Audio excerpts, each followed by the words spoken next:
Record. Hello, and welcome to Spirit Talk Cafe. We are the practitioners with Bella Luce Healing Salon in a beautiful skincare and healing studio in Pacifica, California. And we are real women talking about real issues from the lens of spirit, bringing multiple perspectives to some of the very important issues of our day. So I'm here with Wanda Whitaker, and she is of Anchored in Spirit. So check out her offerings with Anchored in Spirit.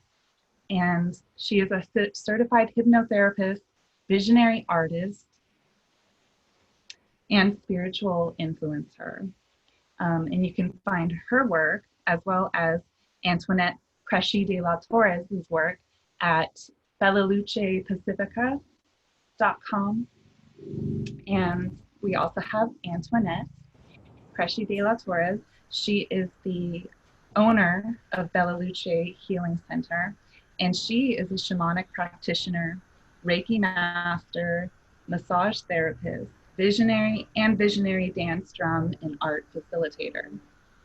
And I'm Shannon Fern of Shannon Fern Intuitive Tarot, and I do intuitive tarot readings and love to study all things uh, kind of spiritual, magical, and I love to work with these wise women. So today's topic is on sacred relationships. So when you think to yourself of what a sacred relationship can mean, that can go in many directions. And I think, especially at this time, we are in need of sacred connections for protection and just in order to thrive and transform and make the changes that we need to make. So I'm excited to hear uh, the conversation today. So if anyone would like to start us off, go ahead and jump in, or I can keep going here. Well, I think, Shannon, let's get started because there's so many different kind of relationships. There are romantic relationships. There are friendships. There are relationships that you have with your family members, and there are business relationships. So when I think of sacred relationships, I think of all of them. One of the most difficult ones, of course, is between family and also with romantic relationships. And I always have said to myself, the next relationship I'm in, it's not going to be a personality relationship, which I call the matrix relationships, right?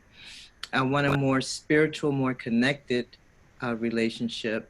And we are both looking at ourselves to find out where we need to grow from what we're experiencing in the relationship. And we're not focused on what is, we're not focused on somebody being right, but we're focused on ourselves. And that's the way we grow, and that's the way we stay together.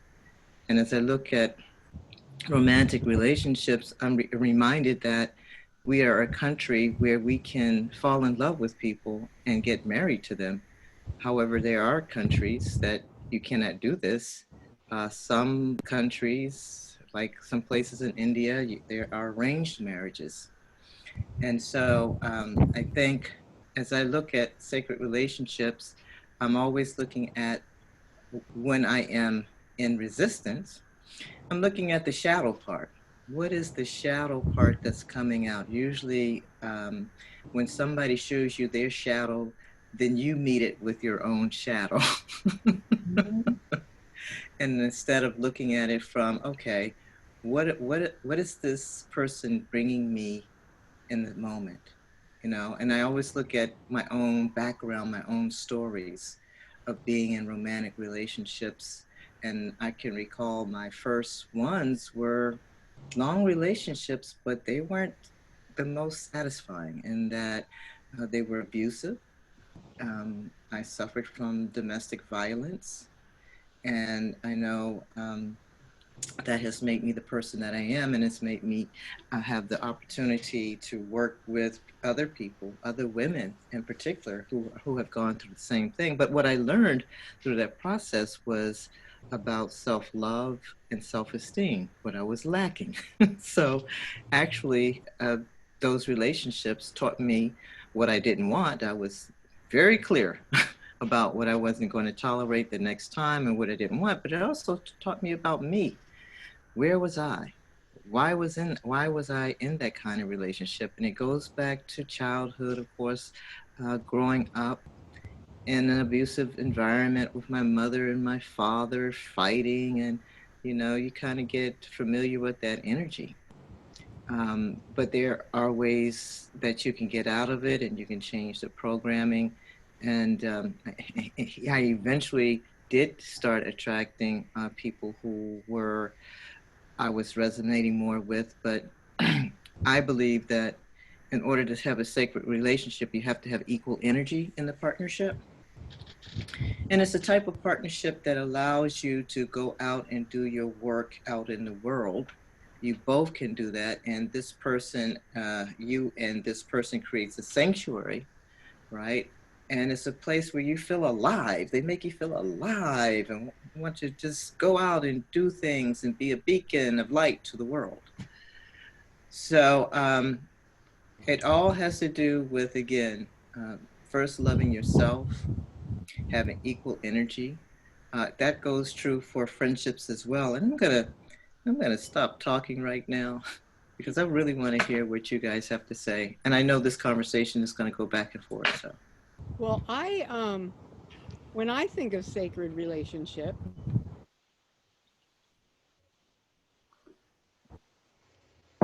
the relationship itself and with the planet that I live on, I think of sacred relationship as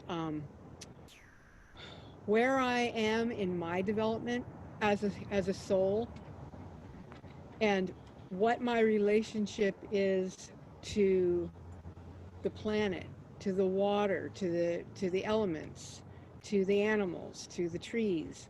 Um, I feel that if I can't be in right relationship with Mother Earth, that I can't be in right relationship with another human being.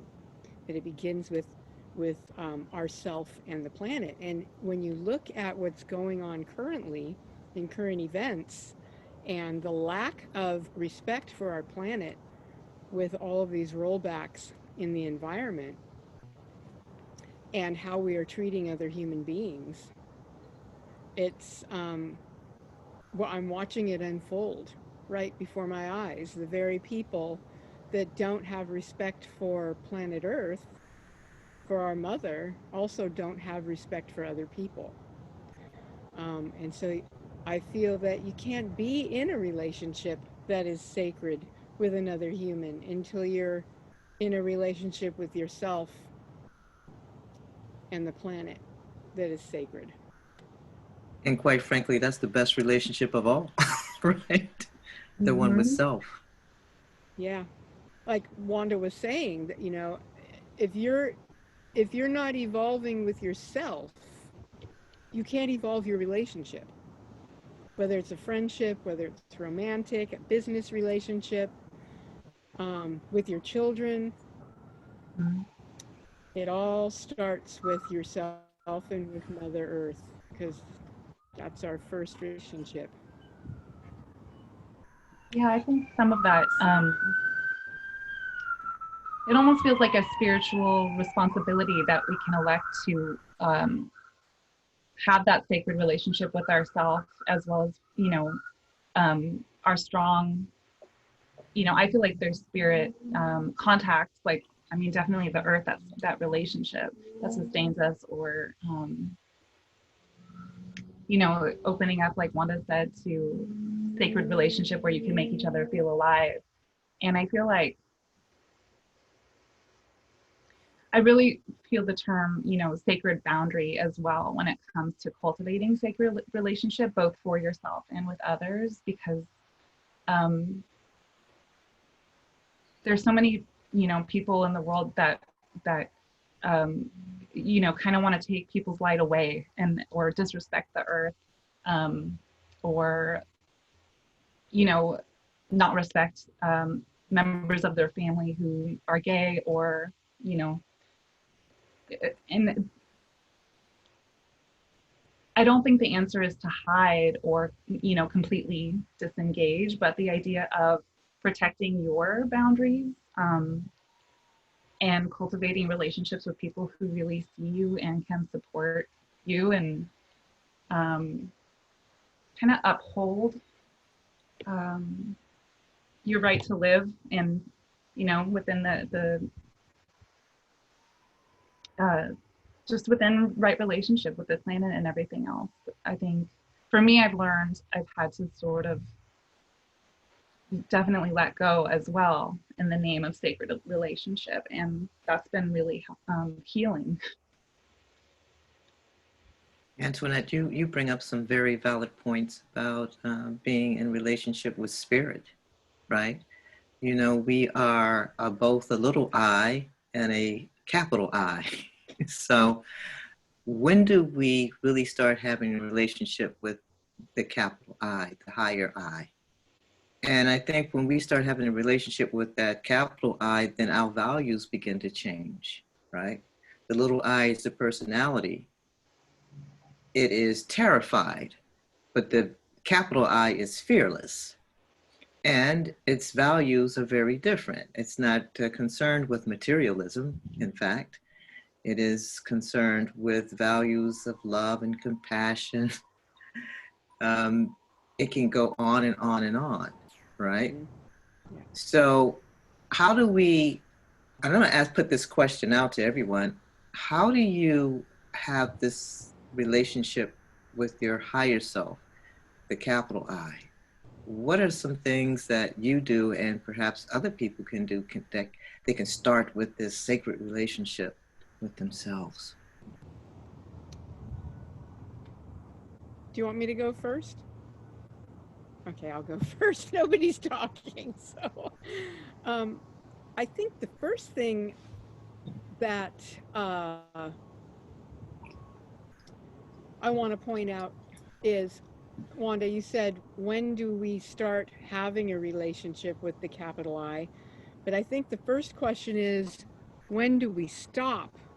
Because we come into this world with a relationship with that capital I, and depending on our upbringing and how dogmatic that upbringing was, and how willful a child you are. Because I would say that I was one of those willful children. I went to Catholic school for 12 years. I got suspended on multiple occasions for asking the tough questions of the nuns. One of which was, how do you know Adam and Eve weren't apes? That was a good one. Got me an F in religion. But I always felt like I had a connection, and I always felt like they were trying to tell me that the connection I had was wrong. So I think for everyone it's a little bit different. For me, I never really lost that because I was so willful. My mother used to tell me, can you go to school and please just pretend like you believe what they're telling you? She was also the mom that used to, when I would think that I heard her calling me, or I would hear spirits talking, she would tell me those are my angels talking to me. So I was encouraged as a child. I think a lot of people are discouraged. Having a relationship with the big I is realizing that this is just the house you live in. And just like in real life, in ordinary reality that we live in right now, we move. Most of us don't live in the home we grew up in, right? The home we were born in. So we move into these houses, and the person who we really are is animating this house. And once you realize that who you are is not the gray roots, it's not the wrinkles, it's not the muffin on your belly. You know, it's not the crooked teeth. It is the light that animates you. That's when you can start to have a real relationship with the big I. That's Mhm. that's what I think. And you start realizing that too as you become older, and you may not be looking as young as you used to. You may not feel as pretty as you used to, right? My mother, who was a beautiful woman, God bless her, she's always with me. As I have still have a sacred relationship with her, even though she's departed, but she's still around. She would say, she would go look in the mirror and ask herself, "Who's that?" So, but this is so true, what you're saying, because we are not the material things at all, particularly the body. We're not that. We possess a body, but that's not who we are. And when we come in through that tunnel and go into the light, we are both spirit and body. And at that point, we're so connected to spirit, right? And we come through that tunnel into the light, and we meet our parents that are there to greet us. Our mothers are there to greet us. And then we start taking on whatever society wants us to be, right? If you're a girl, you have to wear pink. If you're a boy, you have to wear blue. You know, this all this gender identification. Well, why can't I wear pink if I'm a boy? I never could understand that. But, you know, and you have to act a certain way, and boys don't cry, whatever. And then you're born into a certain religion, a certain cultural background, you have a certain language, and you're also born into a certain country, and you have certain social morals, and it goes on and on and on. And then you lose sight of who you are. And then as Yes. you get older, right, and those things begin to crumble a little bit or not so important, you go back to, or very close to death, you go back to realizing and wanting to tell people, hey, you know what? There's something inside of me that's still here. And you go back through the tunnel of light, and you're greeted on the other side by your loved ones that are on this other side. Mm-hmm. How about you, Shannon? I know I asked the question of how do we have this relationship with our higher selves, and I'm sure you through your what you do, the card reading, and you as an intuitive have some great answers to that question. Yes, definitely. And I love the question. And I think, especially starting here where we are, in these human bodies, is cultivating a sacred relationship with life and death. Because here, while we are in our bodies, embodied, those are both sacred processes. And we spend so much time avoiding death, avoiding, acknowledging that just the very process of being born, death is always with us and all of our ancestors. And, it's always been a sacred process, especially when you think about in terms of, spirit and returning to, your ancestors or your angel, returning to the sacred and going back through that tunnel. Um, so to me, one way of, getting in contact with that big I is something that my mother sort of taught me as a child. She always taught me about meditation. But as I've gotten older, I've realized that I'm not sure if it's specifically if you would call it meditation, though she did. It's more of a sort of an attunement. And some of it is, just embodied, breathing and settling in. And then there is sort of a release process where you can kind of start to release those parts of you that feel, blocked up, or like those beliefs we've inherited through being enculturated all these different ways.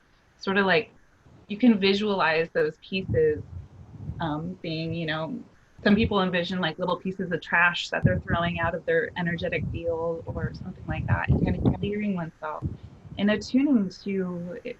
That could be that feeling of loving kindness, even just asking, can I feel you know, that spark of what's sacred in me. You know, if you have this a sort of premise that there's a spark of the divine or a spark of even what is, you know, a spark of the sacred throughout this whole universe, then we have to be a part of that too, being that we're all connected. And so asking to receive that feeling of, okay, can I feel my sacred connection? And sort of sitting quietly with that for a little while, and that'll appear. It could come through many different ways. It might come through very strongly, it might not come through at all, or so it feels like, but keeping, you know, asking, can I feel that divine spark or that divine connection, I think is a way to attune and to receive, you know, clear out our own junk that we collect, and then ask to receive some of the guidance from the higher self. I think that that's something that helps me even now. So that's why I recommend it. I think also identifying that soul within you, but also within everyone else that you come in contact with, you know, recognizing going past the initial material or physical attributes that people bring. If we can look at how they're being, you know, look at their soul rather than the soul is much more perfect than they may be acting out, and knowing that that's the real connection right there. And some of us just act like, you know, it's almost like we get away from that power source, right? And then we become very, very weak and powerless and fearful and all that, right? But when we stay connected to that power source, nothing can stop us from being who we are meant to be. And that's, you know, the values of the soul, the kindness, the warm-heartedness, the love, unconditional, um, the ability to be non-judgmental, because we know we're here to learn and to grow and to evolve until we go back into the spirit world. So I think that through this process of, you know, just like you said, Shannon, maybe meditation, quieting, connecting, and connecting with the earth too. When you're out, the Native Americans always believed that there were spirits in everything. There's spirit in the water, there's spirit in the trees. Everything has a spirit, and that's the energy scientists say that are part of the, I'll say, the subatomic, the quantum level of existence. And when we begin to really think like that, we get so distracted though. we get so very, very distracted. So I think that as practitioners, each one of us brings a lot. We have a lot to offer people in our different modalities, and we offer different ways to make a person whole and complete.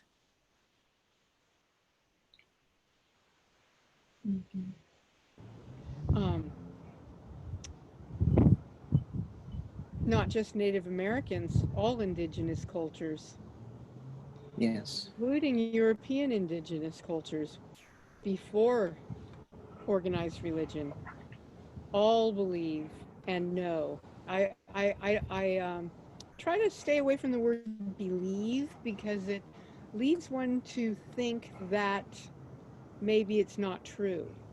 So all of these cultures know that there's spirit in everything. The trees are alive, the plants are alive, the water is alive, the clouds are alive.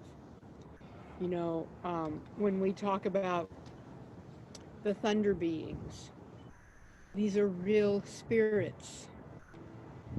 And if we, a practice that I do for myself to help me connect is I like to walk barefoot on the earth. So whether it's on the soccer field by your house or at the beach, or even if you have a little tiny, 2x2 flower bed in your, studio or something, or the Right. little tiny, even the little, when I lived in the city, I remember being a kid growing up in the city, and they have those trees growing up out of the sidewalk, and there's like this much dirt around the trees. I would take my shoes off and stand on the dirt, because then I could feel that connection, and I could feel that sacredness, that Right. we were connected. I've experienced that with you, Antoinette, when we went to walk on the beach a couple of weeks ago. You said, I don't want to walk here. I want to walk in the sand and take my shoes off. And I was all reticent about taking my tennis shoes off, right? And then I finally did it. It felt good to Yeah. walk in the sand like that and have those kernels of sand go between your the toes and feel the warmth of the sun on the sand. And I Mm. just felt much more connected than having no shoes on. Yeah. And you know what else is on the bottoms of your feet are minor chakras. And when you walk barefoot, you're getting a direct connection to the earth. You're able to release what doesn't serve you, negative thoughts. The guy that honked at you, your husband, maybe said some words, your kids are too much, your boss is on your back. All that can go out straight out through your feet, right into the earth, and mama's going to neutralize it for you. And then the earth is electrical. I mean, we live in an electromagnetic planet, Yes. Earth, right? And so the Schumann resonance of the earth is supposedly rising. And so you're really connecting with the earth through the chemical and electrical patterns. So the grass is the same way. When you walk on the grass barefoot, then you feel a lot better. It kind of rejuvenates you, rejuvenates the cells like a battery, right? Well, it's the magical process of grounding, and it sustains that sacred connection and relationship. And I think especially among people who, when we're finding ways to, connect with spirit, or, methods that help. I think going back to, indigenous teachings and honoring the earth, and really, when I talk about embodiment, is so important, because if we just go through like only our upper, chakras, or, we can have a tendency to leave our bodies a little bit, or, there can be an imbalance with that. And so just being able to feel the divine through the feet, I think is, I think that's returning to some ancient wisdom that we also have to bring it down to our relationship with the earth as well. I'd like to share some art with you guys, and I have a painting that I did a while back, several years ago. I called Sacred Relationships. So I'm going to share the screen, and let me know what you see. And so you have to disable the screen sharing, my host, and then we can then I can share with you. Okay, so here we go. This is called Sacred Relationships. So I want you to tell me what you see in this painting.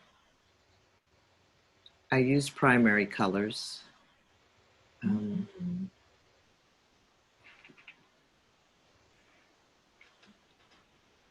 I love that. I mean, to me, I see two figures, and to me, they look like two women because of that sort of Venn diagram circle there.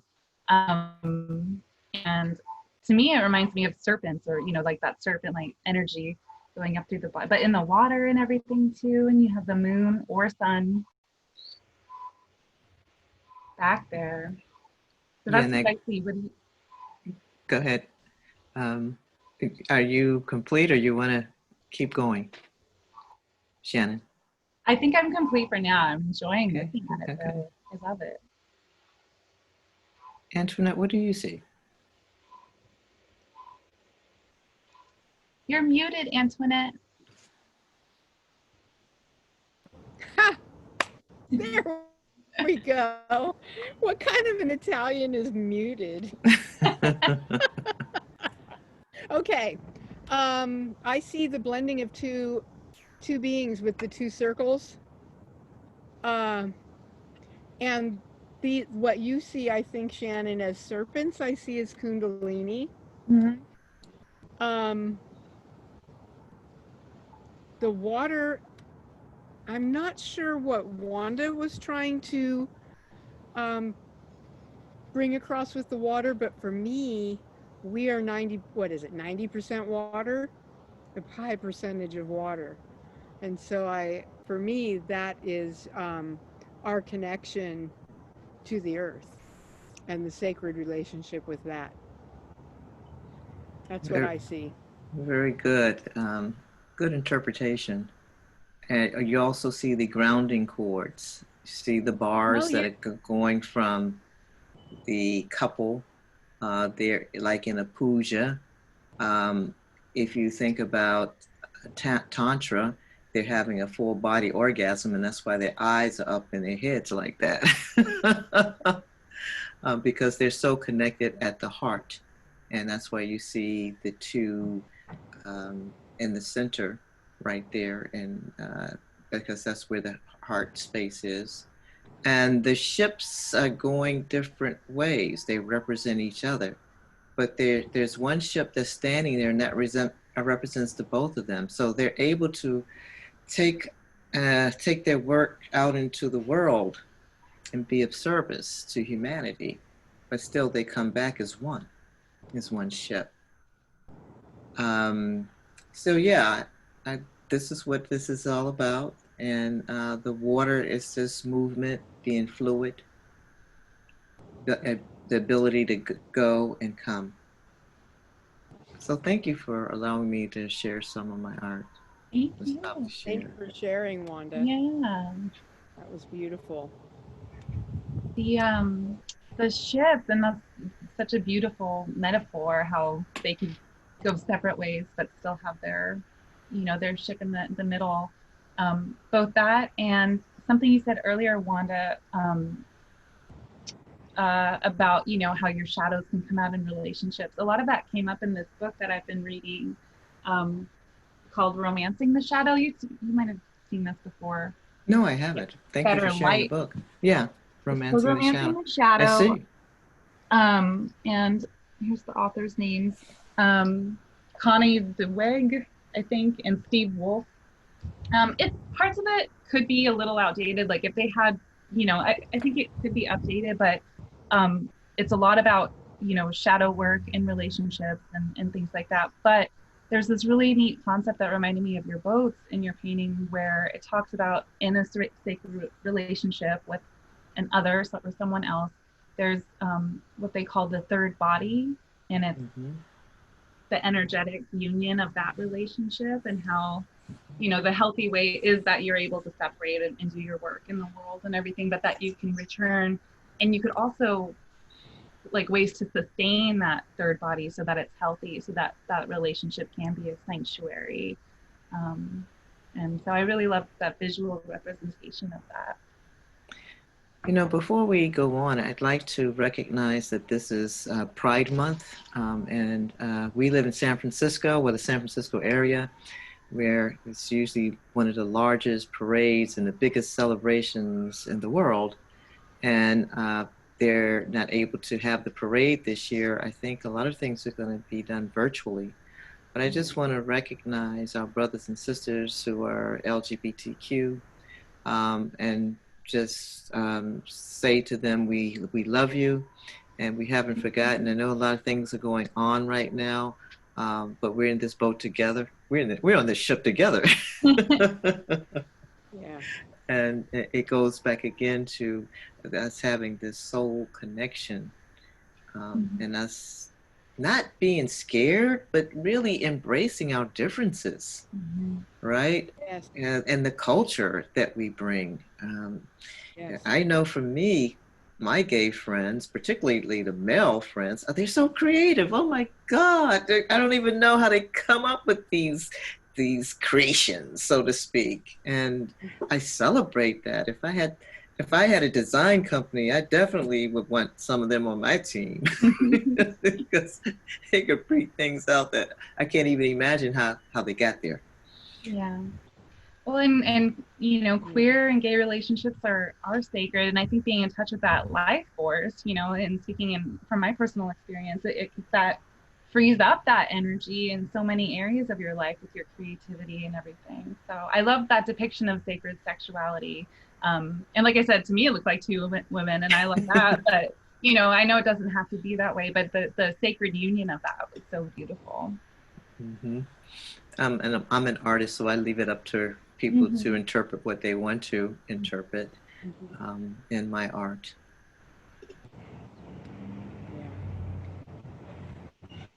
So yeah, I don't have too much more to say about sacred relationships unless you guys have some. Shannon, do you want to pull a card? Yeah. Well, Yeah. you know, there's That's what I was gonna various say too. there's so many ways, you know, you can go about looking to heal relationships or reconnect through tarot or divination. Um, but one way that you could do just like a single card reading, you know, it's whatever you need in that moment. So it's like, what do I have to learn from this relationship? But sometimes it is like, what can I offer to this person? Or what do I need at this time? Okay. But when I think of in terms of, you know, sacred relationship and that third body of your kind of conjoined energy, you know, we could ask something like, how can I serve, you know, the sacred union or this third body of my relationship? Or what about our relationship with the world as we see it today? You know, there's a lot of things going on um, with relationships, personal relationships, because of the George Floyd riots and the Black Lives Matter movement. What are we needing to unite us? I don't know if that's, or can we be united? I don't know how to say that. Perhaps there's a better way of saying it, or uh, inquiring. Go ahead. I think that it brings us back to sacred relationship with self and your mention of fear. Hmm? Fear causes soul loss. And when you've got a whole multiple generations of people that are afraid of other people, whether they want to admit it or not, whether they're what they're afraid of, I'm not really sure. It could be a plethora of things. Loss of power, that's probably a big one. But when you're in fear, you have soul loss, so you're not complete. And when you're not complete, there's not a lot of you to share with people. I think healing is what is in order for us to be able to come together. For, you know, it's interesting how when we talk about human rights and civil rights, how people are so afraid to give someone else the same rights they have. I think that's because they're not complete on a soul level and they're in need of healing because you have to be complete in order to go forward and give of yourself.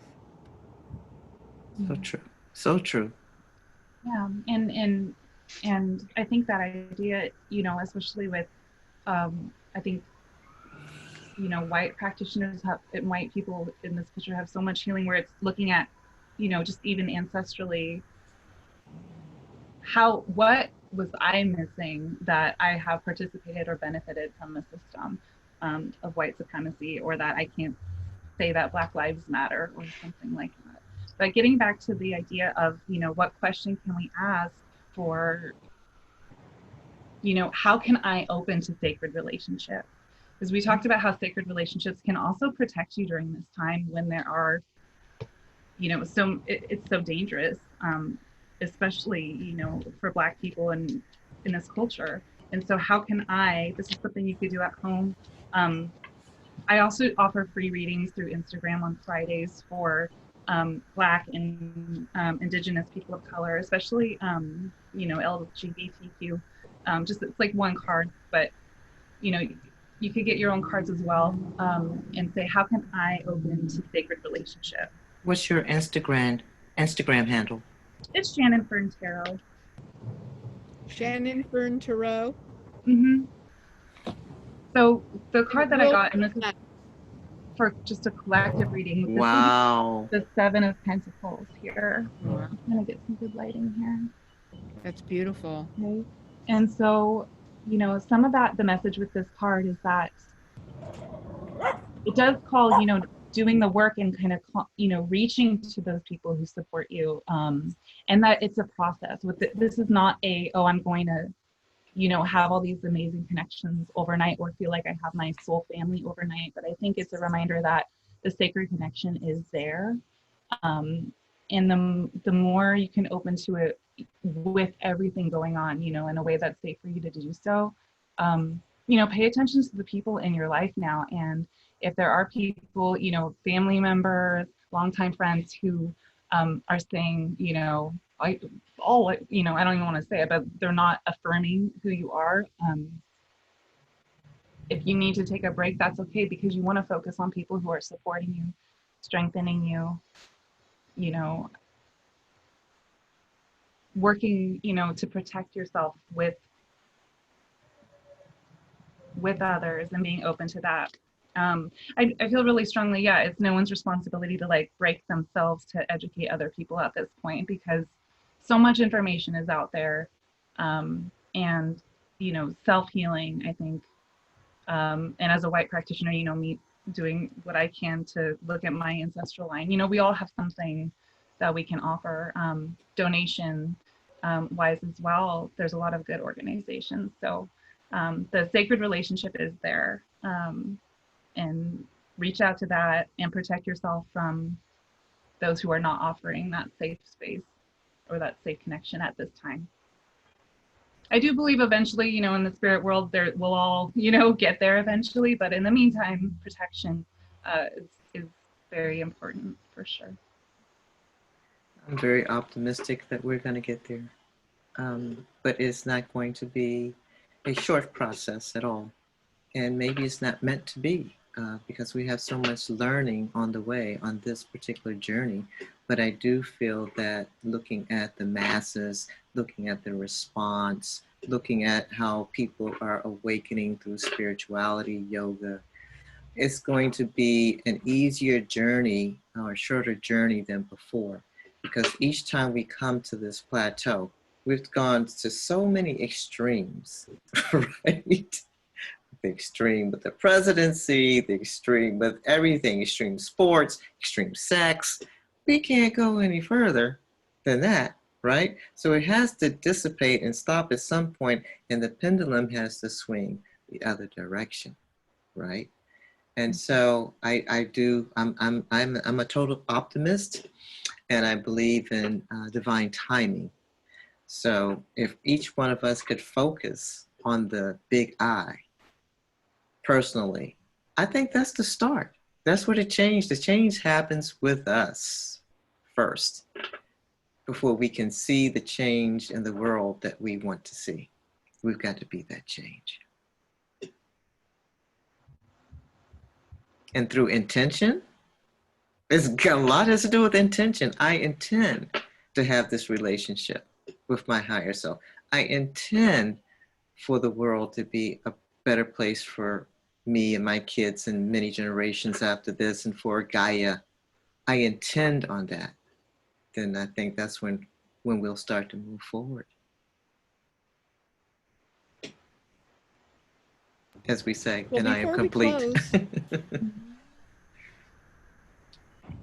we should just let you know that all of our Spirit Talk Cafe talks are on YouTube. It's new for us, so there's only a few, but every week more should be showing up.